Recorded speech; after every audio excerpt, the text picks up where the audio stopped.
Hello दोस्तों, हिंदी की windy channel में आप सभी का स्वागत है। तो दोस्तों, आज के इस वीडियो में हम बात करेंगे हिंदी भाषा। जो है हमारा टॉपिक चल रहा है, तो हिंदी भाषा जो है, चाहे आप यूपीएचएससी, एमपीपीएससी या फिर किसी भी परीक्षा की तैयारी कर रहे हैं जो कि हिंदी साहित्य से संबंधित है, तो उसमें आपका हिंदी भाषा से संबंधित टॉपिक ज़रूर पूछा जाता है। तो यहाँ हम जो टॉपिक पढ़ेंगे वो है हिंदी का स्वनिम व्यवस्था। बाकी जैसे ही हमारी ये यूनिट कंप्लीट होती है हिंदी भाषा के ऊपर, मैं आपको अलग अलग सिलेबस के अकॉर्डिंग भी डिवाइड करके दे दूँगी कि किसके सिलेबस में क्या दिया गया है और आपको क्या क्या पढ़ना है, ठीक है। क्योंकि यहाँ काफ़ी सारे बच्चे जो है जब मेरे वीडियोस को देख रहे हैं तो शायद कंफ्यूज हो रहे हैं कि हमारे सिलेबस में दिया गया है कि नहीं दिया गया है।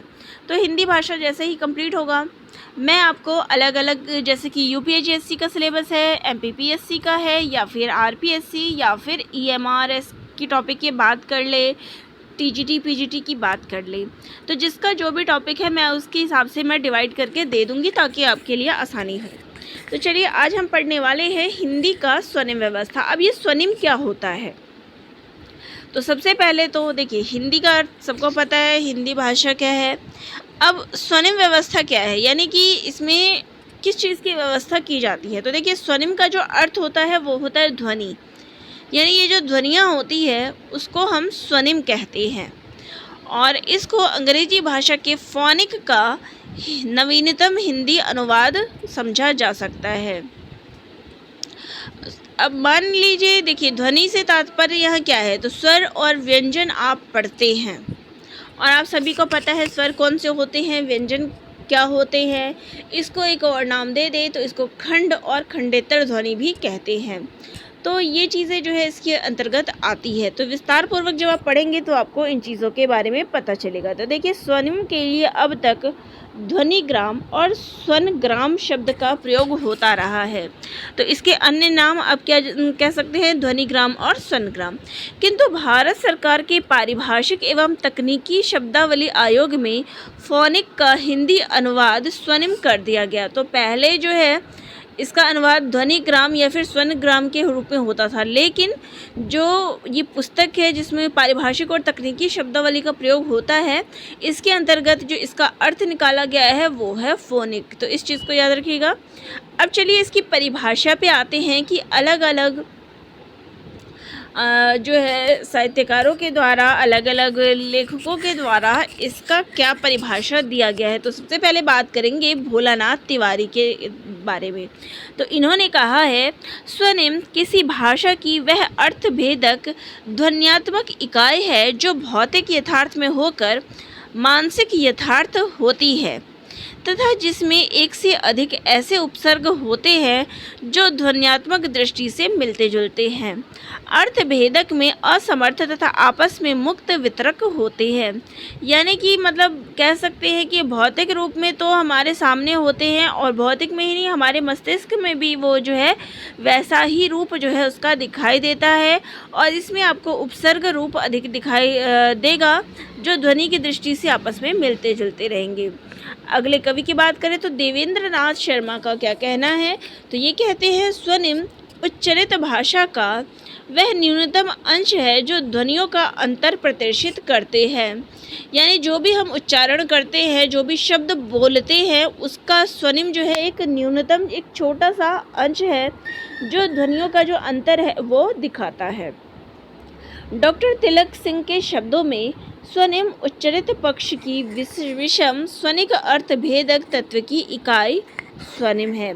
यानी जो अर्थ है उसके बीच ये अर्थ जो है वो जो भी हम शब्द बोलते हैं उसको अर्थ के आधार पर भेद बताता है। ब्लूमफील्ड व डेनियल जोन्स ने स्वनिम को भौतिक इकाई माना है, ठीक है। एडवर्ड सापेड ने स्वनिम को मनोवैज्ञानिक इकाई माना है। तो ब्लूम के द्वारा जो है, और एडवर्ड के द्वारा क्या कहा गया है, ब्लूम के द्वारा और डेनियल जोन्स ने इसको भौतिक इकाई माना है, वहीं पे एडवर्ड ने इसको मनोवैज्ञानिक माना है। डेनियल जोन्स ने स्वनिम मिलते जुलते ध्वनियों का परिवार माना है, वहीं पे WF टवोडोल ने स्वनिम को अमूर्त काल्पनिक इकाई माना है, ठीक है। तो ये अलग अलग जो है इनका आधार है कि किसने स्वनिम को क्या माना है, क्या बताया है। अब बात करते हैं इसकी विशेषताओं की। तो हर चीज़ की कुछ ना कुछ विशेषताएं होती है, तो स्वनिम की क्या विशेषताएं हैं। तो स्वनिम भाषा की जो है लघुत्तम एक छोटी सी इकाई है, जैसे कि अ, त, क, प आदि। ठीक है। स्वनिम विभिन्न समान ध्वनियों का प्रतिनिधित्व करता है। यदि एक ध्वनि का एक से अधिक या अनेक तरह से उच्चारण किया जाए तो उसके लिए एक ही स्वनिम होगा। यानी कि अगर किसी शब्द का उच्चारण किया जाए तो उसके लिए कैसे एक स्वनिम होगा। तो इसका उदाहरण आप देख सकते हैं कि क ध्वनि को 10 व्यक्ति बोले या एक ही व्यक्ति 10 बार बोले तो इसके 10 रूप होंगे, किंतु इन 10 ध्वनि रूपों के लिए एक ही स्वनिम होगा। यानी कि अगर हम क वर्ण की बात करें, क की बात करें, तो अगर इसको 10 व्यक्ति के द्वारा अगर हम क शब्द बुलाएं तो हो सकता है क बोलने का जो है तरीका सबका अलग अलग हो सकता है। थोड़ा सा कुछ शब्द में ऊपर नीचे आपको स्वर सुनाई देगा, लेकिन या फिर एक ही व्यक्ति अगर क को 10 बार बोलेगा तो कभी आपको ज़ोर से, कभी धीरे, कभी किसी भी रूप में उच्चारित आप सुनेंगे, लेकिन इनका जो रूप होगा यानी ये जो अर्थ होगा या फिर बोलेंगे वो क ही होगा। ठीक है। स्वनिम अर्थ भेदक इकाई है, यानी अर्थ के भेद करता है। जैसे तन और मन शब्दों में अर्थ भिन्नता है, त और म स्वनिमों की भिन्नता के कारण है। अब देखिए तन मन क्या है, अर्थ जो है लिखने में देखिए 2 शब्दों का अर्थ है, दोनों में न आ रहा है, लेकिन ये अर्थ जो है उसको अलग अलग ये बता रहा है। यानी अर्थ भिन्नता, यहाँ जो त और म का अर्थ भिन्न है वो ये बताने का काम करता है। तन के न और म के न, मन के न के उच्चारण में सूक्ष्म भिन्नता अवश्य है, किंतु दोनों जो है एक ही स्वनिम से संबंधित है, इसलिए इनमें अर्थ भिन्नता नहीं होती। स्वनिम उच्चरित भाषा से संबंधित है, लिखित भाषा से इसका संबंध नहीं होता। तो ये इम्पोर्टेंट पॉइंट हो गया कि स्वनिम क्या है, जो भी आप उच्चारण करते हैं भाषा का, स्वनिम उससे संबंधित होता है, लिखित भाषा से इसका कोई संबंध नहीं होता। लिखित भाषा में इसी प्रकार की इकाई लेखिम होती है। हिंदी में क एक स्वनिम है, जिसके लिए अंग्रेजी में कई लेखिमों का प्रयोग होता है।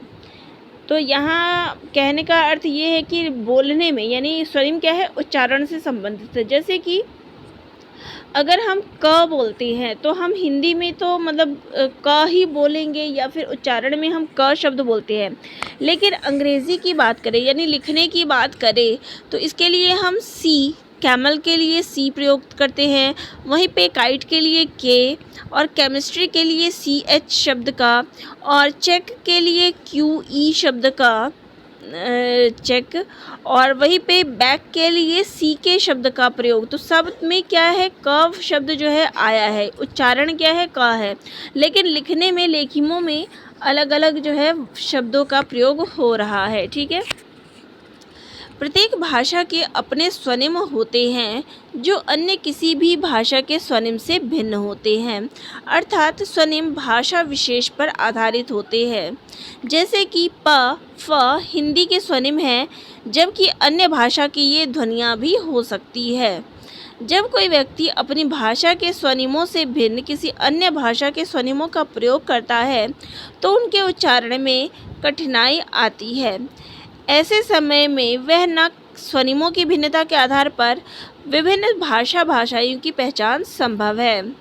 तो यहाँ पे कहते हैं कि प्रत्येक भाषा के लिए अपने स्वनिम हैं। अब एक ही शब्द का अर्थ जो है आप अलग अलग कह सकते हैं। जैसे कि यहाँ पे उदाहरण दिया गया है कि हिंदी में अगर हम जल बोलते हैं तो वहीं पे बंगाली में इसको जौल बोलते हैं। तो क्या है, यहाँ पे भाषा के आधार पर सब भाषाओं के लिए अलग अलग स्वनिम का, अलग अलग उच्चारित भाषा का प्रयोग हो रहा है। कहने के लिए लिखित में आप जल ही लिखेंगे दोनों ही चीज़ों को, लेकिन उच्चारण में जो है इसका अलग अलग प्रयोग होगा। तो स्वनिम जो है यानी ध्वनियाँ जो है मुँह से क्या है अलग अलग निकलेंगी। ठीक है। आगे कहते हैं स्वनिम समवर्ती ध्वनियों से प्रभावित होते हैं। त अघोष अल्पप्राण दंत्य ध्वनि जब न के साथ प्रयुक्त होती है तो नासिक्य ध्वनि न का प्रभाव उस पर पड़ जाता है। यानी कि जब दो ध्वनियाँ जो हम कह सकते हैं कि त जो है अघोष है और अल्पप्राण है और दंत ध्वनि है, जब इसके साथ न का संयोग होता है तो न क्या है, नासिक न के की ध्वनि नासिक का प्रभाव जो है उस पर पड़ जाता है। जैसे कि अगर तन बोलते हैं तो हम त ऐसे करके तन न ध्वनि का साउंड जो है इसमें आ रहा है। ठीक है, सभी भाषाओं में ध्वनियों की एक निश्चित व्यवस्था होती है जिसके आधार पर उनमें ध्वन्यात्मक संतुलन बना रहता है। यथा जैसे कि हिंदी के क, ख, छ, झ, ठ, ढ आदि स्वनिमों का ज्ञान हो तो स्वनिम व्यवस्था के अनुसार अल्पप्राण महाप्राण के क्रम के अनुसार क वर्ग में घ के अतिरिक्त ख एक अन्य महाप्राण ध्वनि की संभावना स्पष्ट हो जाएगी।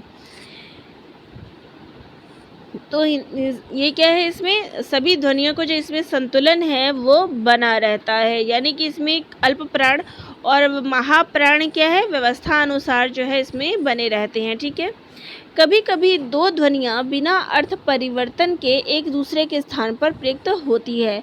वह प्रायः बोलियों की सहजीकरण की स्थिति में होता है, किंतु यदा कदा मानक उच्चारण में भी ऐसे प्रयोग मिल जाते हैं। तो अर्थ परिवर्तन में जैसे कि यहाँ पे हम कह सकते हैं कि क, ख, ख की जगह हम ख प्रयोग करते हैं, ज की जगह हम ज। तो प्रथम शब्द का अर्थ यहाँ पे क्या है, दोष है, और द्वितीय अर्थ है घोड़े के मुख में लगाम देना। यहाँ दोनों ही शब्द समान दोष अर्थ में ही प्रयुक्त हुए हैं। जैसे यहाँ उच्चारण दिया गया है इल्जाम, तो इल्जाम क्या है कि दोष लगाना, और दूसरा जिसका अर्थ लगा सकते हैं वो है कि घोड़े के मुख में लगाम देना। तो यहाँ दोनों ही अर्थ जो है वो दोष के अर्थ में प्रयुक्त हुए हैं। तो यहाँ पे बिना किसी प्रयोग के हम एक स्थान पे दूसरे स्थान की ध्वनियों को हम प्रयुक्त कर सकते हैं। जैसे क की बात करें तो हम कहीं कहीं क भी प्रयुक्त कर लेते हैं, लेकिन कहीं कहीं पे उसका क भी प्रयुक्त होता है। प्रत्येक भाषा के स्वनिमों की संख्या भिन्न होती है। यदि कोई ध्वनि एक बार निश्चित हो जाए कि वह स्वनिम है तो सदा प्रत्येक स्थिति में स्वनिम होगी।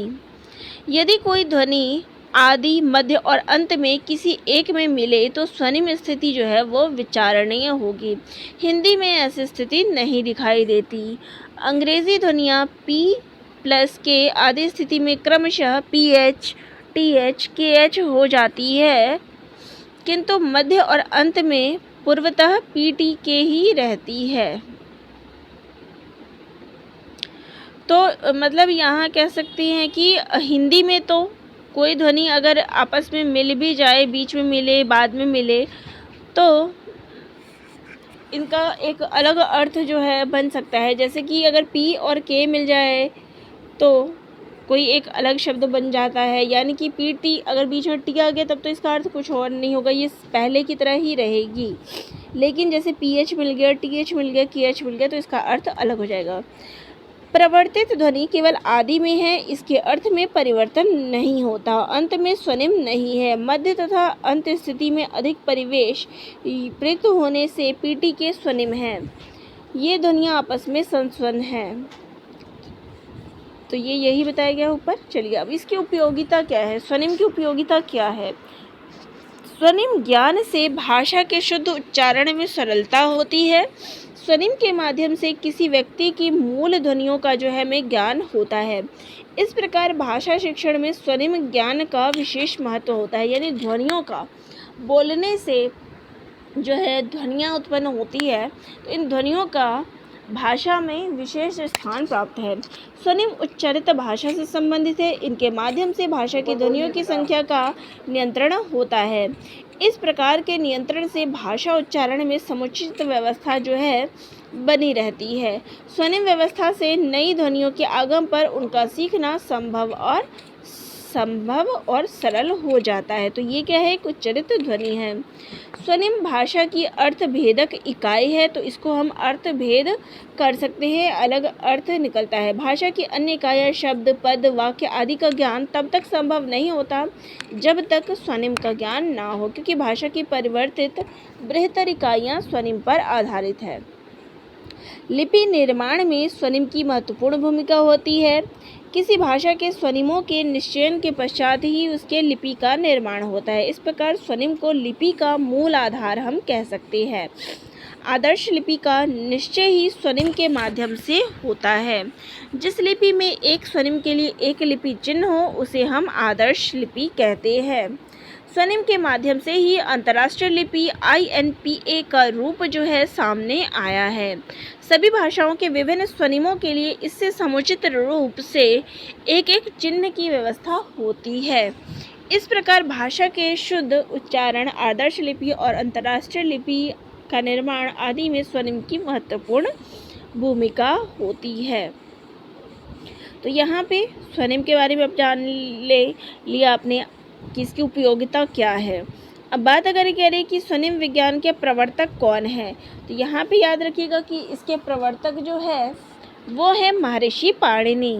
तो इसके प्रवर्तक के रूप में जो हम जानते हैं वो है महर्षि पाणिनि के द्वारा इसकी शुरुआत की गई है। स्वनिम विज्ञान लिपि निर्माण का मूल आधार है। तो ये दोनों ही पॉइंट महत्वपूर्ण हैं, इनको याद रखिएगा।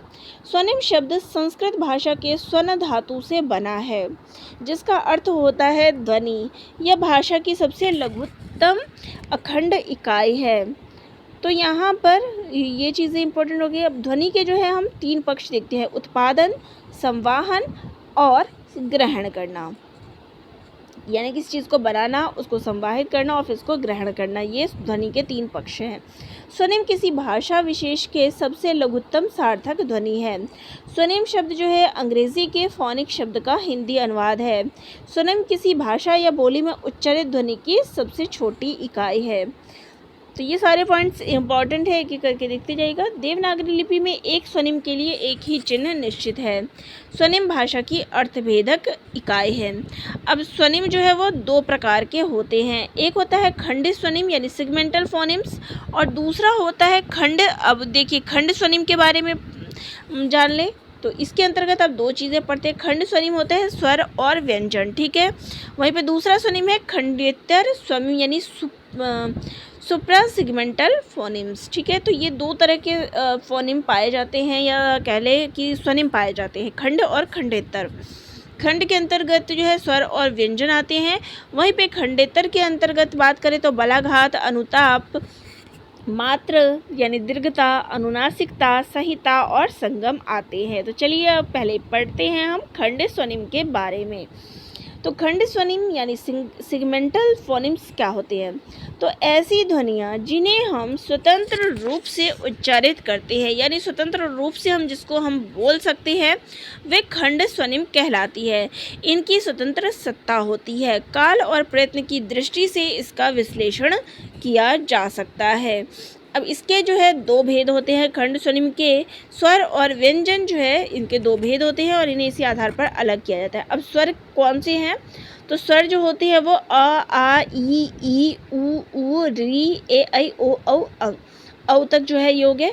तो मूल स्वर कितने होते हैं? वो 11 होते हैं। इसके बाद अंग क्या होते हैं? 2 अयोगवाह होते हैं। फिर अंग जो क्या हो गया, वो अंग जो है अनुस्वार होता है और जो है वो विसर्ग होता है, ठीक है।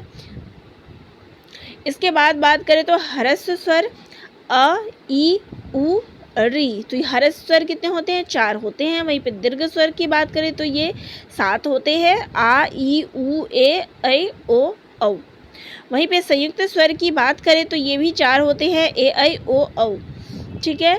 अब इनको याद रखिएगा क्योंकि परीक्षा में आपसे प्रश्न जो है यहाँ पे किस प्रकार पूछ सकते हैं। तो देखिए ह्रस्व स्वर कितने होते हैं, ऐसे भी आते हैं। और कई बारी निम्न में से कौन सा जो है ह्रस्व स्वर के अंतर्गत नहीं आता, इस प्रकार के प्रश्न जो है पूछे जाते हैं। तो यहाँ पे हमने स्वर के बारे में जाना कितने होते हैं। अब बात करते हैं व्यंजन के बारे में। तो क से लेके ह तक ये जितने भी अक्षर होते हैं वो सारे क्या कहलाते हैं, व्यंजन। और इनकी संख्या कितनी है, तो इनकी संख्या जो है वो 33 है। तो पहला है क वर्ग के, जिनको क ख ग घ ड़ बोलते हैं। फिर च वर्ग, च छ ज झ ञ। फिर ट वर्ग, जिसमें ट ठ ड ढ़ ण हो गया, इसको कठोर व्यंजन बोलते हैं, ट वर्ग के व्यंजन को। और त वर्ग के व्यंजन, इनको हम जो है ता सा न जोड़ते हैं, और इसमें जो है ड और ढ जो होता है, इसको हम उत्क्षिप्त व्यंजन बोलते हैं। फिर आता है प वर्ग, जिसमें प फ व ब म, और य र ल व जो है अंतस्थ व्यंजन आता है। वहीं पे य र ल व जो है अर्ध स्वर भी इसको बोला जाता है।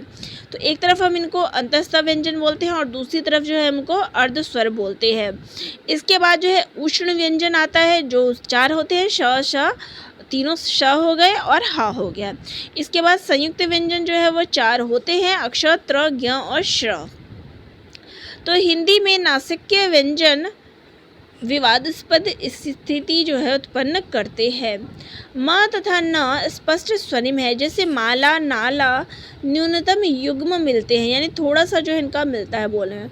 न तथा ण भी न्यूनतम युग्म, अणु हिंदी का उपसर्ग और अणु कण के अर्थ में, यानी इनके अर्थ जो है वो अलग हो जाते हैं। अणु जो है हम उस उपसर्ग के रूप में प्रयुक्त करते हैं, और यहाँ पे अणु जो है कण के रूप में।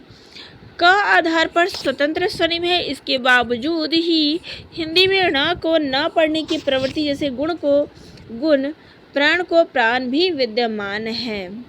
न स्वतंत्र स्वनिम है, और अंग और य तथा न इसके उपस्वन हैं। तो इसमें जो है न का स्वर जो है सुनाई देता है, तो ये न को हम स्वतंत्र बोलते हैं और ये उपस्वन के रूप में आता है। अब बात करते हैं खंडेतर स्वनिम का। तो खंडेतर क्या होता है, जिन ध्वनियों का स्वतंत्र उच्चारण नहीं हो सकता। खंड में क्या था, उनका स्वतंत्र उच्चारण हो सकता था, लेकिन खंडेतर में जो है इनका स्वतंत्र उच्चारण नहीं हो सकता, वे खंडेतर स्वनिम जो है कहलाते हैं। खंडेतर स्वनिम स्वतंत्र नहीं होते, ये खंड स्वनिम पर निर्भर करते हैं। ये अव्यक्त तथा अविभाज्य है, यानी हम इनको नहीं तोड़ सकते। इसके मुख्य भेद, अब इनके भेद क्या है, उसमें स्वर और व्यंजन आते हैं खंड में, और इसमें जो है बलाघात, अनुताप, मात्र दीर्घता, अनुनासिकता, संहिता या संगम, तो ये सारे आते हैं। तो सबसे पहले बात करते हैं बलाघात, यानी किसी चीज़ पर बल। बलाघात क्या हो गया, बल हो गया, यानी स्ट्रेस और लाउडेस्ट, जोर दे के बोलना। भाषा के व्यवहार में किसी अक्षर पर कम या अधिक बल देने की अवस्था जो है वो क्या कहलाती है, बलाघात कहलाती है। सामान्यतः बलाघात किसी स्वर विशेष पर नहीं होकर अक्षर पर होता है, यानी कि अक्षर विशेष पर जो बल दिया जाता है उसको हम बलाघात कहते हैं। जिस अक्षर पर अधिक बलाघात होता है उसका स्वर उच्च होता है। बलाघात के कम या अधिक होने के कारण शब्दों के अर्थ जो है वो बदल जाते हैं। अब यहाँ पे इसका उदाहरण हम देख सकते हैं कि पिताजी ने मुझे 10 रुपये दिए। अब इसका अर्थ क्या है, पिताजी ने मुझे 10 रुपये दिए, औरों को नहीं। तो एक अर्थ तो इसका ये निकल जाता है कि बल क्या है, पिताजी ने मुझे 10 रुपये दिए, यानी केवल मुझे दिए, तो यहाँ पे अर्थ इसका ये निकल जाता है। तो किस पे जोर है, यहाँ पे अगर बात करें बल किस पे दिया गया, मुझे दिए 10 रुपये, तो जोर डाला हमने मुझे शब्द पे, तो यहाँ क्या बल दे रहे हैं, प्रेशर कर रहे हैं मुझे पे, कि मुझे दिए हैं, किसी और को नहीं दिए हैं। अब बात करते हैं अनुतान या सुर की, यानी कि अब जो स्वर निकलता है उसका उतार चढ़ाव की। तो सामान्यतः अनुतान सुरों के उतार चढ़ाव या आरोह अवरोह का क्रम है, जो एक से अधिक ध्वनियों की भाषा इकाई के उच्चारण में सुना जा सकता है। सुर में एक ध्वनि होता है, अनुतान में एक से अधिक ध्वनियों का समावेश होता है। इसका स्वतंत्रियों के कंपन में अंतर होता है। स्वर तंत्रियों के कंपन को तान कहा जाता है। कंपन की अधिकता और कमी अथवा सामान्य स्थिति के आधार पर उच्च, निम्न और सम 3 भेद किया जाता है।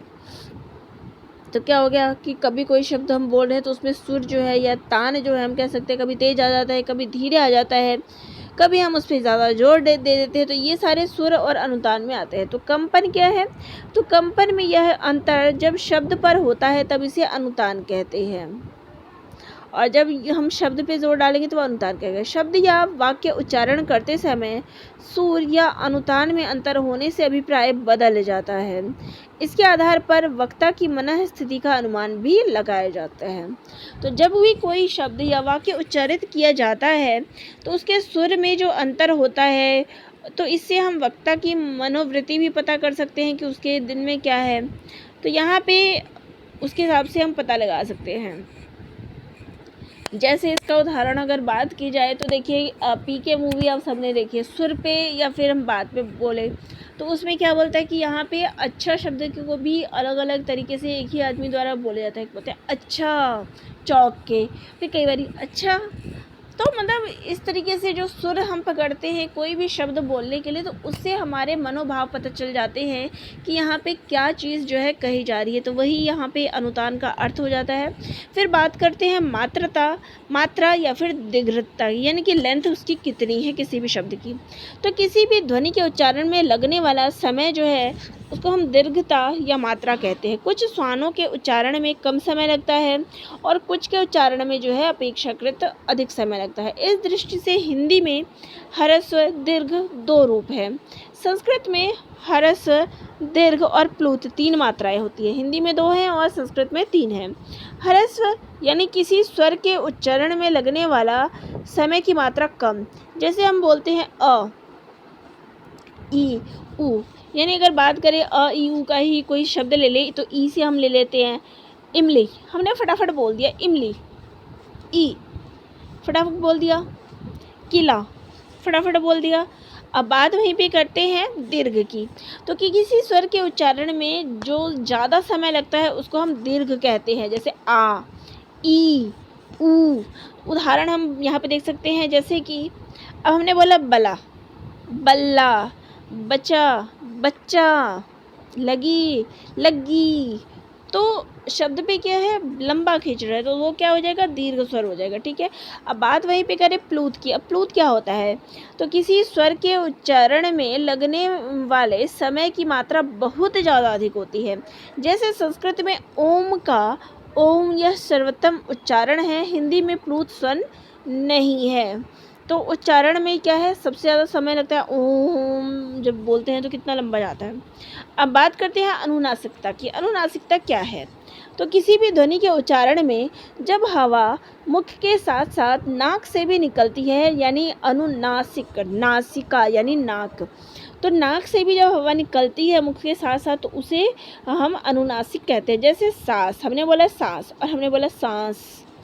चांद, हंस, चांदनी, आंचल, पंखा। तो ये जो अनुनासिक से शब्द निकल रहे हैं ना, वो सारे मतलब जिससे हम मुंह से भी बोल रहे हैं और नाक से भी हमारी साउंड आ रही है, तो वो सारा अनुनासिक के अंतर्गत आता है। अब बात करते हैं संहिता या संगम की। संगम यानी कि हम कह सकते हैं 2 शब्द जहाँ मिल रहे हो, तो शब्द अथवा वाक्य के उच्चारण करते समय शब्दों के स्वर तथा व्यंजनों के बीच जो है रिक्त स्थान के कारण आया हुआ अर्थ परिवर्तन संहिता संगम कहलाता है। यानी कि अगर कोई 2 शब्द बोला जाता है, मतलब स्वर और व्यंजन कहीं पे शब्द आया है, उसके कारण जो है बीच में क्या है, रिक्त स्थान जो है आया हुआ है और उसके कारण जो है अर्थ परिवर्तन हो जाता है, तो वो क्या कहलाता है, संगम। यदि यह सीमा स्पष्ट नहीं हो तो अर्थ बोध प्रभावित होता है और कई बार तो अर्थ का अनर्थ होने की संभावना होती है। जैसे कि होली, तो यहाँ पे 2 शब्द क्या है, हो ली, तुम्हारे, तुम हारे। तो यहाँ पे देखिए होली यानी मिला जुला शब्द, जहाँ पे संगम से तो होली हो गया और जब इसको अलग किया तो हो ली, तुम्हारे, तुम। अब यहाँ पे क्या है, तुम्हारे यानी तुम्हारे, तुम्हारे लिए, तुमको, ये हो गया। लेकिन तुम हारे, तो शब्द का क्या हो गया, अनर्थ ही हो गया। यहाँ पे जब इसके बीच अगर हम रिक्त स्थान या 2 अलग अलग शब्दों का करें तो ये जुड़े हुए शब्द, यानी इनको संगम शब्द कहते हैं, जुड़े हुए। तो ये सारा जो है हमारा स्वनिम के अंतर्गत आता है, खंड और खंडितर के अंतर्गत। तो आपने ये सारा चीज़ जान लिया है। तो आज के वीडियो में मैंने आपको स्वनिम क्या है इसकी परिभाषा बताई, अलग अलग लेखकों के द्वारा क्या परिभाषा दी गई है, इसकी उपयोगिता क्या है, इसकी विशेषता क्या है और इसके अंतर्गत कौन से दो जो है आते हैं, इसके पार्ट्स कौन से दो हैं, खंड और खंडेतर, फिर खंड खंड के अंतर्गत कौन सा आता है और खंडेतर के अंतर्गत कौन सा आता है, सभी चीज़ों के बारे में बता दिया है। तो आशा है आपको ये टॉपिक जो है समझ आ गया होगा, और फिर भी कोई जानकारी चाहिए तो कमेंट बॉक्स में कमेंट ज़रूर करिएगा। धन्यवाद।